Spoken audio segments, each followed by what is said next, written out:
各位朋友大家好啊，你们想看的酷泰克的20号的大功率移动电源的评测来了，我一个人实在是忙不过来，拖了很久，非常的不好意思啊。这东西有多贵大家应该都知道，也不用我说，为什么卖这么贵肯定是有道理的。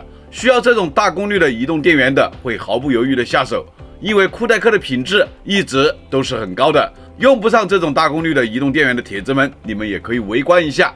喜欢我的视频的，喜欢我的频道的，一键3连，点赞、关注、投币走起。我们话不多说，先开箱这个酷泰克20号的移动电源，拆解是必须的，请大家持续的关注我。拿到这个酷泰克20号的充电宝，这个包装很特别啊，这边是透明的，我们可以看到内部的充电宝的样子。蓝色的酷泰克经典标识，酷泰克充电宝，这里是210瓦的标识，25000毫安的标识。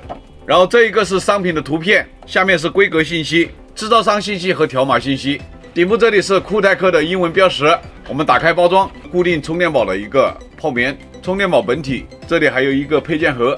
配件的话，内部一根6安的 C2C 的数据线，一本中英文的使用说明书。充电宝连整个包装盒一起重量是731.5克，连数据线一起的重量是668克，单充电宝重量635.5克。数据线的重量一如既往31克左右，这个线我们拆都拆过了2根了啊。这个充电宝600多克的重量，拿在手上分量感十足啊。这一个20号充电宝3维尺寸，高是160毫米，宽度为54.6毫米，这一面则也是54.6毫米。灰色的塑料和黑色的塑料做一个错色的配色，这边也做了浮雕纹理的设计，摸上去的话有竖条纹的感觉，可以上飞机的标识。这是认证标识，循环5年，3C 认证，不要扔向垃圾桶，可循环使用和请勿靠近火源。3C 认证信息咱们放在屏幕上，有需要的可以截图。这一面则是210瓦 Max 的标识，这里是25000毫安的标识。黑色的面板上面还有螺丝进行固定。这里是充电输出口部分，蓝色的塑料圈进行点缀，中间黑色的塑料有竖的条纹设计。Type-C 1口为蓝色充电口， Type-C 2口白色， USB-A 口也是白色。这边的话，浮雕纹理设计了一个底座，正面则是显示窗口，这里是充电宝电量显示，这一个是输入功率显示，输出功率显示，然后每一个充电口它都会显示充电瓦数、充电的电流和充电的电压。我们再按一下，这一面则是显示了2个曲线图，输入功率曲线图、输出功率曲线图，下面跟第一页是一样的。底部是蓝色条纹状的一个氛围灯。这里是一个镂空的设计，可以看到内部。商品的规格信息：酷泰克充电宝25000毫安，型号是 P23， 电池能量额定和典型值88瓦时和90瓦时，大家记住这个值。我们后面做充电循环的时候，大家可以对比一下。电池的种类：锂离子电池。这里是输入功率。Type-C 1口最大功率20伏 5.5 安，也就是110瓦的输入功率。Type-C 2口支持20伏3安60瓦的输入功率。额定能量5伏6安的情况下，13500毫安。多口输出最大功率210瓦。单口输出 Type-C 1口最大功率140瓦。Type-C 2口最大功率60瓦。USB-A 口最大功率30瓦。背面这里还有2个凸起的设计，我们放在桌子上的时候，避免这个背面给刮花了。酷泰克的标识则被放在了充电宝的底部。外观部分看完了，我们直接就进入5次充放电循环，我们来看看它的能量转换效率。这个充电宝的电咱们已经把它放完了，我们进入5次充放电循环，来测试它实际的转换效率的情况。第一次充电，我们用酷泰克的15号充电器来给它充电。这个20号电能柱，它的自充功率最高只有110瓦，这个15号的话完全够用了。充电宝显示的情况 ，Type-C 1口输入功率93瓦，我们这个仪表显示的是91瓦，有一点点误差，都是很正常的。这个充电宝第一次充电已经充满了，充进去电量93.2瓦时，充电时间2小时08分钟左右。第一次放电，我们用140瓦的功率来给它放电，我们看一看它会不会出现断流的情况。第一次放电总共放出75.2瓦时的电量，放电时间35分钟左右。咱们这一次放电，我做了一个记录，140瓦功率放电，放到18分钟的时候启动过温保护中断了，放出电量41.9瓦时，然后我们隔了20多分钟再继续放电，在25分钟的时候又继续中断，最后30%的电量我们用100瓦的功率一次性放完，总共放出电量的话就是75.2瓦时，放电时间总共就是35分钟。这一次充电又充满了，我们来看一下充电时间2小时37分钟，充进去电量91.55瓦时，这是第二次充电的情况。这次充电我们还是用的酷戴科的15号充电器。第二次放电的话，我们用100瓦的功率给它全程放电，看看这一次放电它会不会自动的保护。这是咱们的第二次放电，100瓦功率放的电，放出电量77.3瓦时，放电时间47分钟，100瓦功率一次性放完，没有中断。第三次充电，我们用这一个酷戴科10号充电器来给它充电，电又充满了，充电时间2个小时07分钟，充进去电量95.71瓦时。这个100瓦的充电跟我们第一次用140瓦的充电的速度是一样的。这一次放电的话，我们用65瓦的功率来给它放电，看能放出多少能量。这一次电又放完了，我们来看一下，这一次放出电量79.75瓦时，放电时间1小时14分钟时间，这是65瓦放电的情况。这第四次充电是用的酷戴科的65号充电器来给它充的电，我们来看一下充电时间是多少。总共充进去电量91.81瓦时，充电时间2小时20分钟。这一次放电45瓦功率一次性放完，放出能量79.93瓦时，放电时间1小时48分钟。这个充电宝第5次充电已经充满了，这次是用的苹果的140瓦给它充的电。这一次充进去电量95.46瓦时，充电时间1小时57分钟。最后一次放电，我们就用5伏的基础功率来给它放电，我们看看它的容量的情况。这是这个20号充电宝最后一次把电放完，一共放出电量70.17瓦时，放电时间4个小时。我们是用5伏3.5安的功率来放的电，也就是大概16瓦左右的功率，总共放出容量是14160毫安。这个充电宝额定容量是13500毫安，它是5伏6安的情况。我们这个是5伏3.5安的情况，比它官方要多一点，很正常。如果是5伏6安的放电的话，放电的容量应该跟官方是差不多的。这个酷戴科20号充电宝，我们5次实际充放电的数据我都做了一个记录。按照我们5次实际充放电的数据转换出来，它的平均转换效率可以高达82%，这个效率是非常不错的了啊！有需要的可以截个图保存，然后按照官方额定88瓦时的额定能量来转换下来，它的转换效率也是非常高的，平均下来转换效率为86.8%。很不错的一个转换效率啊！根据我们5次实际充放电得出来的数据，我们可以看到这一个20号的电能柱确实是一个非常经典的一个电能柱充电宝。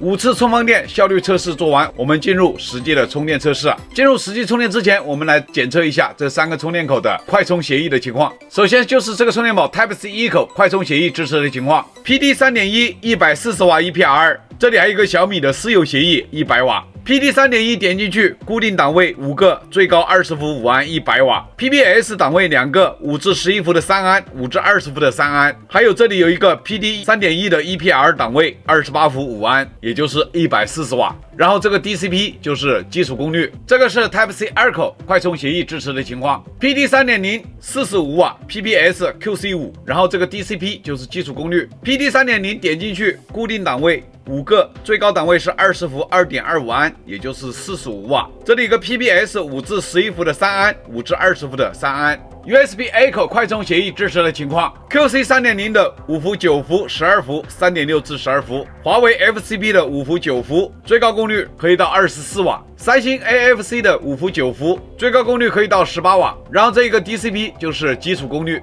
这个充电宝目前是满电的状态。我们先用一个小米的67瓦的手机来给它充电。这个手机目前还有5%的电量，我们直接充电采集数据，显示的是67瓦 Max。这个手机充电已完成，我们看一下充电曲线图。最高功率的时候是41瓦的真实功率，持续了7分钟时间，然后降到33瓦的功率，持续了2分钟时间。然后再降到27瓦的功率，充了12分钟时间，后面就是22瓦的功率，充了12分钟，充到90%，然后逐渐的下降功率，充到95%就降为基础的功率进行涓流充电。整个充电时间从5%的电充到100的电，一共只花了55分钟时间。充电速度的话，就是一个正常的67瓦的手机的一个充电速度。充完红米手机，这个充电宝还有77%的电。我们现在就用这一个荣耀90 GT。来测试它的 PPS 的协议。这个跟荣耀100一样，可以支持 PPS 100瓦的功率。目前这个手机还有20%的电量，我们直接充电，可以显示 Max 100瓦的标识，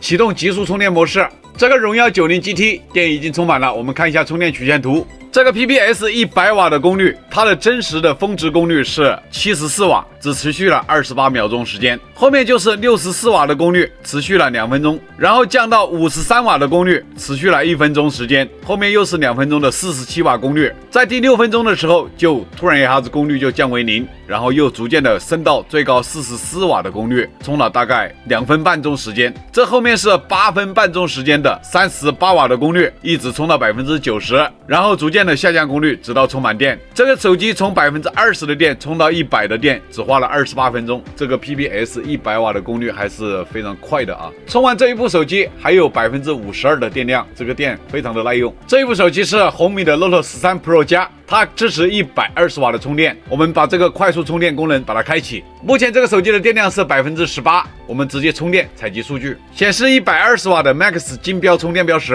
现在这个手机充电已完成，我们看一下充电曲线图。最高的峰值功率95瓦的功率，只持续了10秒钟时间，然后降为87瓦功率，大概充了20秒钟时间，然后再降为80瓦的功率，也是20秒时间。再降到70瓦的功率，也是充了大概20-30秒钟时间，然后就逐渐的下降功率。后面这20多分钟时间，平均功率都是35瓦左右，一直到最后充满电都有24瓦的功率。这是小米120瓦充电功率的手机的一个充电曲线图。充完这一部手机还有21%的电量，我们再来一个苹果手机来充电试一下。这一部手机是苹果13 Pro， 目前还有5%的电量，我们直接充电采集数据。这个13 Pro 充电已完成，我们看一下充电曲线图。这也是非常标准的一个苹果手机的充电曲线图啊。前面15分钟20瓦的功率足足的一直在充电，后面降到15瓦的功率充了8分钟时间，然后就是10瓦的功率充了大概6分多钟时间，再降到6瓦的功率充了几分钟就充到80%。